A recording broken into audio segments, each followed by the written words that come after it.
We'll guide you through how to set the screen color back to normal on an Android phone. If you find this useful, then please consider subscribing and liking the video. This can be really annoying because if you're trying to go and look at a photo or video, it doesn't go and look accurate as the screen color has been changed. So to go and make it normal again, the first thing you can try doing is swiping down at the top of your phone. You can then drag down again at the top. Make sure the eye compass shield is not turned on. If it is, tap on it to go and turn it off like so. Next, you want to go and open up your settings. Swipe up on your phone, swipe to the left or right and go and find settings. You can always go and search at the top.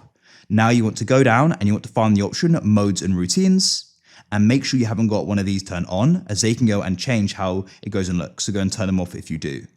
Next, you want to go and scroll to the bottom and go and find accessibility and come into here.